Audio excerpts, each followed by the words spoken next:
O sea, existe como esta expectativa casi instintiva cuando abres un documento confidencial del gobierno. Claro, ¿te imaginas un expediente así súper sustancioso? Exacto. Decenas de páginas con decisiones cruciales, estrategias o, no sé, secretos burocráticos. Pero al pasar las hojas de este material que recibimos hoy, ocurre algo bien desconcertante. Literalmente no hay nada. Es un abismo blanco. Un vacío casi absoluto, fíjate. Sí, ándale, solo una letra N flotando por ahí en la página 12, luego un 4 perdido en la 20, y de repente la mirada de Emiliano Zapata en una esquina inferior. Es una imagen súper surrealista. Totalmente. Y para quienes siguen nuestros análisis, hoy no vamos a leer un texto convencional. Estamos haciendo, digamos, la autopsia de un fantasma digital. El expediente de hoy abarca extractos de las páginas 12 a la 24 y luego salta de la 27 a la 30. Y la verdad, llamarles páginas es ser demasiado generosa. Pues es una descripción perfectamente precisa, porque al observar este archivo, nos enfrentamos al paradigma de lo que en análisis de datos llamamos información degradada. Ajá, ¿información degradada? Suena complejo. O sea, suena técnico, pero aquí es donde entra una postura analítica bien importante. En el mundo de la inteligencia documental, la ausencia de información es en sí misma información. Claro, el vacío te está diciendo algo. Exacto. El vacío tiene una arquitectura. Y nuestra misión en esta exploración a fondo es reconstruir el origen, el propósito y la anatomía de este documento gubernamental, utilizando solo las pistas visuales periféricas y esas migajas tipográficas que sobrevivieron a la catástrofe que borró todo lo demás. Que es un verdadero misterio detectivesco, la verdad. Porque, a primera vista, la reacción natural es frustración. O sea, ¿cómo vamos a analizar la nada? ¿Te quieres arrancar el pelo, sí? Sí, pero si observamos con detenimiento, hay elementos que se niegan a desaparecer. Fíjate que si dirigimos la atención a la parte superior de estas hojas, notamos un patrón súper errático, pero constante en los encabezados. A los fragmentos de letras. Ajá, en una página flotan las letras D, U, A, C, N. Luego en la siguiente hoja vemos U-C-A-C-O-N. Luego en otra aparece C-A-C-O-N con tilde. Ya hay variaciones, ¿no? Como E-D-U-A-C-O. Sí, exacto. Es un caos tipográfico total. Un caos que, sin embargo, nuestra cognición sabe ordenar perfectamente. Lo que resulta fascinante aquí es cómo interactúa este documento roto con la psicología humana, o sea, con quienes lo estamos viendo. ¿A qué te refieres exactamente? Pues existe un concepto en la psicología de la percepción que se llama la ley del cierre. Es uno de los principios fundamentales de la Gestalt. Ah, claro, lo de la percepción visual. Así es. Evolutivamente, nuestro cerebro está diseñado para reconocer patrones, incluso si la información visual está incompleta. Si nuestros antepasados veían manchas naranjas y negras detrás de unos arbustos, el cerebro no pensaba, mira, manchas naranjas y negras. No, el cerebro gritaba, ¡corre, un tigre! Exactamente. Rellenaba los espacios vacíos para sobrevivir. Haz de cuenta que es como ir manejando de noche por la carretera y ves a lo lejos uno de esos letreros de neón gigantes de un motel, pero se le fundió la mitad de las luces. Es un gran ejemplo, ¿sí? O sea, si el letrero solo dice M, espacio, T, espacio, L, tu cerebro no se detiene a leer letras sueltas. Automáticamente rellena los espacios oscuros y comprende el concepto. Y eso es justo lo que pasa con nuestros encabezados. Totalmente.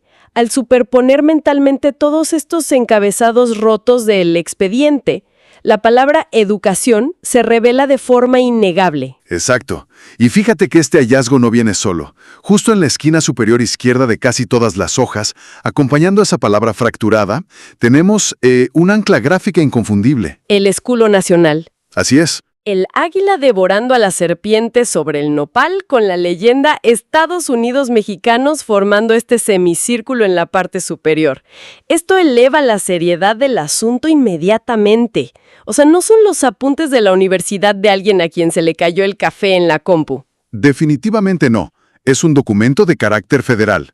Pero a ver, aquí es donde me surge una duda enorme. Me cuesta mucho trabajo comprar la teoría del error casual. Si tenemos un documento oficial donde las palabras desaparecieron misteriosamente, pero el escudo y ciertas letras no, ¿no tiene más sentido que alguien haya borrado esto a propósito? ¿Te refieres a censura? Sí, o sea, como en esas desclasificaciones de espionaje donde tachan todo con negro para proteger identidades o presupuestos. ¿No crees que estamos ante una censura intencional? Pues es una hipótesis muy lógica, la verdad, especialmente porque estamos tratando con expedientes gubernamentales. Pero si analizamos la evidencia desde la arquitectura forense digital, la teoría de la censura intencional se desmorona bastante rápido. Ah, ¿sí? ¿Por qué? Porque cuando una institución clasifica o oculta información a propósito, la estética de la censura es súper específica. Utilizan bloques negros opacos, o bueno, en formatos más modernos, rectángulos blancos con bordes bien definidos que dicen información testada. Claro, te avisan que lo borraron. Exacto. El objetivo del censor no es solo ocultar el texto, sino demostrar autoridad. El mensaje implícito es como, esta información existe, pero la ley dice que no la puedes ver. Entiendo. O sea, el censor quiere que sepas que él tiene el poder de ocultártelo. Precisamente. Pero lo que tenemos en estas páginas, o sea, estas letras solitarias como una I, una A, una N, flotando huérfanas en un mar blanco sin márgenes claros de censura, pues, ¿esto grita catástrofe de codificación? O sea, un error técnico. Sí, es el resultado de un archivo digital profundamente dañado. Es lo que en informática llamamos corrupción de datos o bit rot. Bit rot suena como a que los bits se pudren. Literalmente. Es la degradación progresiva de la información almacenada en medios digitales. Pero, a ver, para quienes no somos expertos en informática, ¿cuál es el mecanismo detrás de eso? ¿Por qué desaparecería el 99% de las letras, pero el escudo nacional y la palabra educación a medias sobreviven? Digo, al final todo está en el mismo archivo, ¿no? Y esa es la pregunta del millón. Aquí es donde la anatomía de un archivo digital se vuelve crucial. Para un usuario normal, un PDF o un archivo de texto parece una sola imagen plana, ¿no? Como si fuera una foto de una hoja de papel. Ajá, tú lo ves todo en una sola pantalla. Pero en realidad es un contenedor súper complejo. Haz de cuenta que es un sándwich con muchísimas capas de código. El texto común y corriente es solo una instrucción algorítmica. ¿Una instrucción? Sí, le dice a la computadora algo como, oye, busca la fuente de tipografía, Arial, tamaño 12, y dibuja una letra A en esta coordenada exacta. Ah, ok. Entonces, si durante una transferencia de archivos, o por usar sistemas gubernamentales muy viejos, que pasa muchísimo, la biblioteca de fuentes se desconecta. La computadora simplemente ya no sabe cómo dibujar esas letras. Se queda sin el molde, digamos. Exacto, se queda sin el manual de instrucciones. Y como no sabe dibujarlas, pues no dibuja nada. Blanco total. ¡Wow! O sea, el esqueleto del texto, lo que se escribió, sigue ahí en el código fuente, pero el sistema perdió la capacidad de hacerlo visible en la pantalla. Así es. Y volviendo a tu pregunta de por qué el escudo sobrevivió, pues el escudo nacional no es una fuente tipográfica, es una imagen. Claro, un gráfico. Muy probablemente un gráfico vectorial o un mapa de bits incrustado. Esas imágenes viajan en una capa del archivo que es completamente independiente al texto. Por eso el águila y la serpiente salieron ilesas. ¡Qué fascinante! ¿Y las letras rotas de educación? Pues es muy probable que ese encabezado no fuera texto regular. Seguramente era un logotipo o un gráfico vectorizado del membrete institucional que también sufrió una corrupción, pero parcial. Perdió ciertos nodos de información visual y por eso le faltan pedazos a las letras. Oye, pues eso tiene muchísimo sentido. Explica perfecto esta supervivencia selectiva de las cosas en la página. Y fíjate que hay otro elemento visual que también sobrevivió en la parte de abajo. ¿Ah, sí? ¿En el pie de página? Sí, lo cual confirma tu teoría de que las imágenes se salvan mientras el texto muere. En el margen inferior derecho de varias páginas se ve súper clara la ilustración de un hombre con sombrero ancho de charro y un bigote inconfundible. Emiliano Zapata. El caudillo del sur. Y fíjate que su presencia nos da una clave institucional inmensa. Sí. ¿Por qué? Porque en la papelería oficial del gobierno mexicano hay una tradición administrativa súper arraigada. Cada año fiscal se le dedica a una figura histórica específica. Por decreto presidencial, todas las dependencias federales tienen que poner la efigie de este personaje o una de sus frases célebres en los márgenes de absolutamente toda su comunicación oficial. O sea, es un mecanismo de estandarización brutal. Totalmente. Prácticamente te está diciendo de qué año es el documento sin que tengas que ver la fecha escrita. Es verdad, funciona como un sello temporal automático. Y no solo eso, también funciona como una medida sutil contra la falsificación y como un recordatorio constante de la identidad del Estado. Entonces, con esto consolidamos nuestro primer gran pilar analítico. A ver, resumiendo. Tenemos la certeza absoluta de que estamos lidiando con papelería oficial del Gobierno de México. Check. Está vinculada de alguna manera al sector educativo, por el membrete. Ajá. Y fue emitida durante un año fiscal dedicado a Emiliano Zapata. Excelente. Entonces, si ya entendemos el sobreinstitucional, por llamarlo de alguna forma, creo que es momento de mirar adentro. Vamos al abismo. Sí, al abismo. Si bajamos la vista de los márgenes y escudriñamos lo que debería ser el cuerpo del texto, la desolación es, aún mayor. Pero si uno se pone a buscar como arqueólogo en la arena, empiezan a surgir ciertas palabras. Unas cuantas, sí. Por ejemplo, en la página 13, de puro milagro, sobrevivió una palabra completa. La palabra informa. Informa. Y no es una palabra cualquiera. Digo, nadie usa informa en un folleto para niños o en un cuento. Si un documento informa, estamos hablando de un reporte jerárquico. O sea, alguien de un nivel le está rindiendo cuentas a alguien de otro nivel. Podría ser un memorándum interno de resultados o un aviso de estatus. Pues fíjate que es una deducción impecable. La selección léxica, incluso cuando es mínima, delata el género literario de lo que estamos leyendo. Claro, el tono te dice qué es. Informa establece inmediatamente una dinámica de poder burocrático. Y si seguimos escarbando en otras páginas, como decías, encontramos fragmentos que refuerzan esta narrativa gubernamental. Por ejemplo, en la página 17 aparece el fragmento ESTR espacio N. ¿Estre N? Ajá. Si aplicamos otra vez nuestra reconstrucción de la Gestalt, pero ahora en el contexto de la administración pública, es súper probable que sea parte de palabras como estratégico o estrictamente o estrategias. Ajá, totalmente. Y en otra hoja flota la sílaba med. Med. Sí, que podría ser el inicio de medidas, como en medidas estratégicas o medidas disciplinarias. O sea, se empieza a perfilar la silueta de un reporte bastante denso, muy procedimental. Sí, nada ligero, la verdad. Y luego tenemos palabritas conectoras esparcidas en la página 21, cosas como nes, es, las. Y en la página 19 sobrevive un Q mayúscula. Que son artículos, sufijos plurales, pronombres. Por sí solos, pues no significan gran cosa, pero confirman la estructura gramatical formal de un reporte argumentativo largo. No estamos viendo una tabla de Excel con datos financieros. Esto es prosa administrativa. Pero a ver, aquí es donde la investigación da un giro que a mí me pareció súper fascinante desde el punto de vista de la informática. A ver, cuéntame. Al revisar detenidamente estas hojas aparentemente en blanco, noté un detalle que rompe por completo la linealidad de un texto continuo.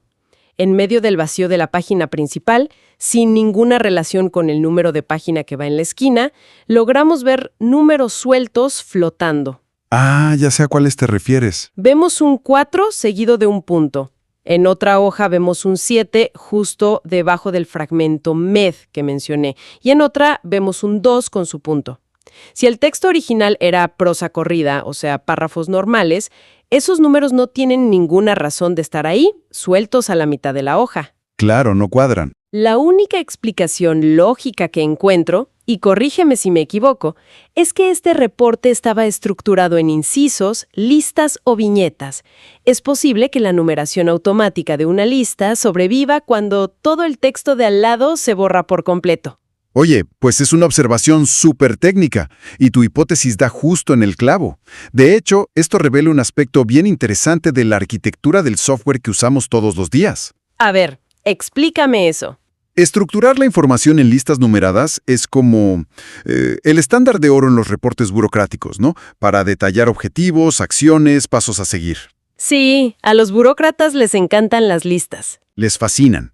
Y la razón por la que estos números sobrevivieron al colapso digital es muy parecida a la de las imágenes que platicamos hace rato. Cuando tú creas una lista numerada en un procesador de texto y le das clic al botoncito de la lista, esos números, el 1, el 2 y el 3, no son caracteres tipográficos normales que tú tecleaste con tus deditos. Ah, no. No, son metadatos generados dinámicamente por el programa. Ah, o sea, el programa pone el número por su cuenta para llevar el orden. Exactamente. Se renderizan usando una lógica de etiquetas estructuradas, muy similar al lenguaje HTML de las páginas web. Entonces, cuando el archivo sufre una corrupción masiva y la biblioteca tipográfica del texto principal falla, estos marcadores automáticos muchas veces sobreviven intactos. Porque viajan separados. Porque el software los procesa en un vagón de código completamente distinto. No dependen del texto manual para existir visualmente en la pantalla. Es una maravilla de la tecnología y, la verdad, al mismo tiempo una tragedia operativa terrible. Imagínate ser el dueño de ese archivo. Justo eso estaba pensando. Piensa en el ecosistema laboral de hoy. Tienes a un analista del gobierno que se pasó semanas enteras estructurando un reporte súper complejo de 30 páginas sobre las medidas estratégicas del departamento. Hace su lista numerada perfecta, lo pule y se lo envía por correo al subsecretario justo 5 minutos antes de la fecha límite. Sudando frío. Sudando frío. Y cuando el jefe abre el documento, lo único que se despliega en su monitor es una pantalla blanca gigante con la palabra informa, un número 4 flotando por allá en la esquina y el bigote de Zapata juzgándolo desde abajo. Es el terror absoluto de cualquier profesional. Es una pesadilla. Tu trabajo de meses convertido en un rompecabezas que nadie puede leer. Exacto. Y eso representa una vulnerabilidad sistémica enorme. Fíjate que evaluar este tipo de incidentes nos lleva a discusiones bien serias sobre los riesgos de la institucionalidad frente a la fragilidad de la tecnología. ¿A qué te refieres con eso? Pues a que la administración pública invierte fortunas en estandarizar procesos, que los sellos, que las firmas, que el papel oficial, pero casi siempre descuidan la preservación digital a largo plazo. ¡Ah, ya! Utilizan formatos cerrados o sistemas obsoletos que no te garantizan que un archivo creado hoy, en 2026, pueda ser leído en 20 años, o a veces ni siquiera después de una simple actualización de Windows. Es un problema real y súper urgente en la archivística moderna. Lo cual nos deja una lección clarísima sobre la fragilidad de nuestra memoria digital, ¿no? Definitivamente. Esa final del rompecabezas.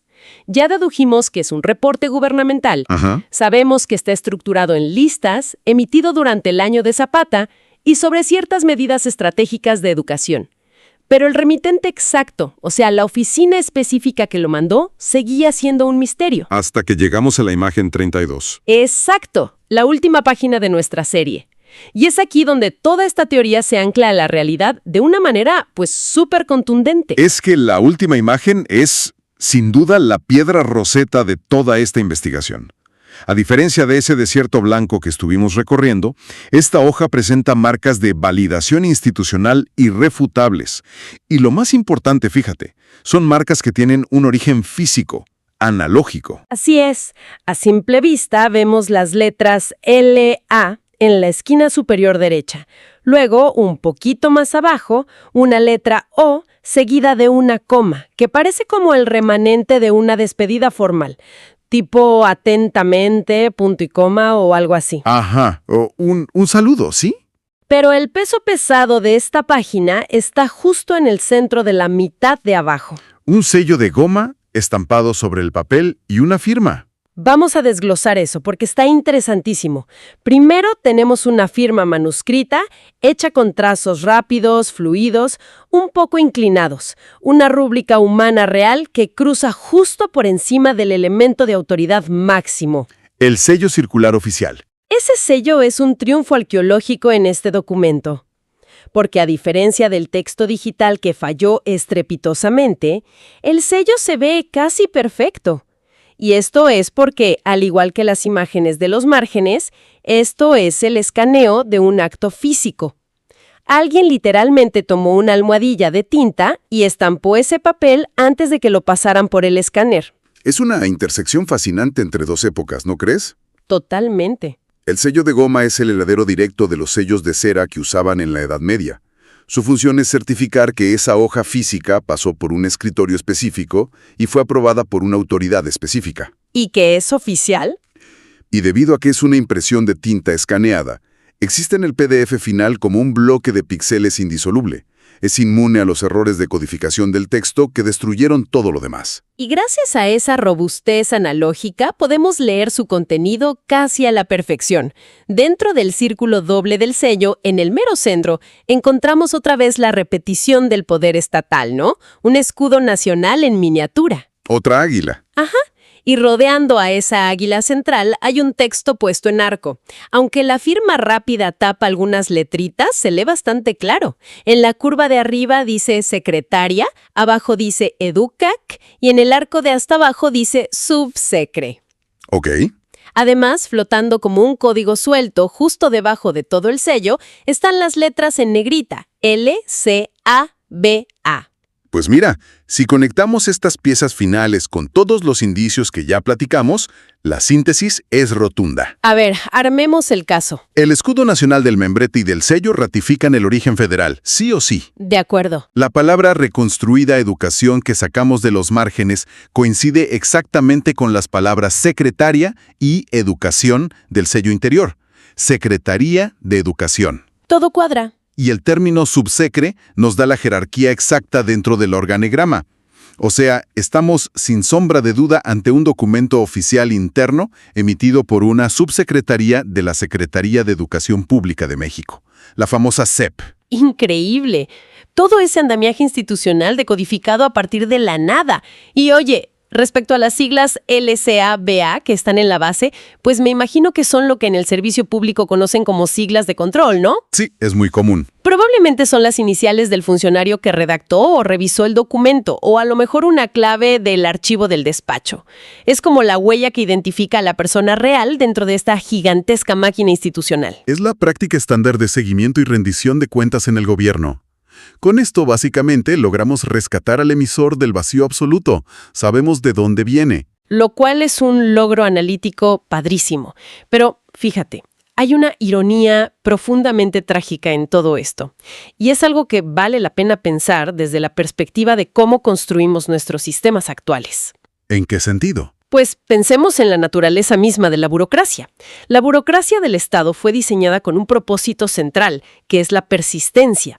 La idea es que las decisiones, los reportes, las leyes, no dependan de la memoria de las personas porque la gente se va, ¿no? Claro, el papelito habla, como dicen. Exactamente. Por eso, se exige que todo quede por escrito, impreso en un papel membretado específico, firmado con tinta azul para que sepas que no es copia, sellado con la goma oficial y luego respaldado digitalmente en los servidores del gobierno. Todo este enorme aparato ceremonial tiene un solo fin: asegurar que la información sobreviva y no cambie. Que es el concepto del archivo permanente, ¿no? La columna vertebral de cualquier Estado de derecho moderno. Garantizar que las políticas, en este caso educativas, se transmitan con precisión y autoridad de generación en generación. Pero mira el resultado tan irónico que tenemos aquí. A pesar de todo el peso aplastante del sistema, a pesar del símbolo patrio, del héroe revolucionario vigilando los márgenes, de la firma súper estilizada y del sello oficial con otro escudo más, el mensaje, la razón de ser de esas 30 páginas se esfumó. Es muy fuerte, sí. Sobrevivió el quién lo mandó, sobrevivió el con qué autoridad lo manda, pero el qué se dijo desapareció por completo solo por un simple error de interpretación de código en una pantalla. Fíjate que has llegado al núcleo filosófico de este escrutinio documental. Hemos sido testigos de cómo la forma institucional logró sobrevivir, pero la sustancia informativa colapsó por completo. Se quedó el cascarón vacío. Exacto, el cascarón de la autoridad quedó intacto, pero la idea educativa, el beneficio real que se suponía que iba a comunicar este reporte, pues es irrecuperable. Y creo que esto es una lección súper objetiva sobre por qué las instituciones necesitan urgentemente adoptar protocolos de archivo que usen estándares de código abierto. O sea, sistemas que no caduquen tan rápido. Formatos de preservación digital a largo plazo que incluyan toda su información matemática dentro de sí mismos, sin depender de bibliotecas externas de Windows o de Mac, que puedan desconectarse en 5 años. De lo contrario, vamos a seguir produciendo estos artefactos bellamente sellados, pero que no sirven para nada. Totalmente de acuerdo. Es un contraste brutal entre la solidez que aparentan nuestras instituciones y la fragilidad real del medio digital en el que confiamos ciegamente todos los días. Esta exploración ha sido, de verdad, súper reveladora. Empezamos con un abismo blanco, hojas vacías y unas cuantas letras esparcidas que no tenían ningún sentido. Un error que cualquiera hubiera mandado a la papelera de reciclaje. Y sin embargo, apoyándonos en los mecanismos de la psicología humana, con la Gestalt, entendiendo la arquitectura forense de los PDFs y conociendo un poquito el contexto histórico de la burocracia de la SEP en México, pues logramos perfilar el esqueleto completo de un reporte estratégico. Así es. Y creo que se demostró empíricamente cómo, cuando el lenguaje escrito sufre un fallo técnico catastrófico, el diseño gráfico, los metadatos y la simbología analógica como los sellos asumen de manera silenciosa toda la carga de comunicación para contarnos la historia del documento. Es un triunfo rotundo de la deducción analítica, sin duda. Logramos ver las partes invisibles de nuestro mundo digital. Pero, y con esto me gustaría cerrar, nos deja una inquietud profunda palpitando en el aire para quienes nos escuchan. A ver. Retomando la frustración de ese pobre burócrata cuyo reporte de 30 páginas desapareció, es inevitable preguntarnos sobre la permanencia de nuestros propios registros. Sí. Hoy en día le confiamos toda nuestra vida a lo digital. Nuestros correos, nuestras fotos familiares, decisiones corporativas, contratos legales, todo está en la nube o en formatos digitales que damos por sentados. Y si este documento oficial de la Secretaría de Educación, que estaba protegido por todo el peso institucional y múltiples sellos de validación, pudo convertirse en un fantasma indescifrable por un error técnico, ¿qué va a pasar con nuestra información personal en, no sé, 50 años?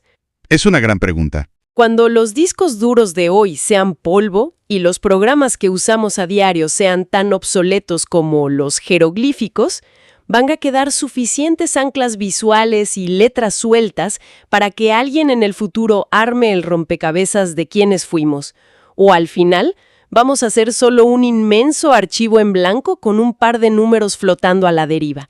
Ha sido un análisis verdaderamente fascinante. Hasta la próxima exploración a fondo.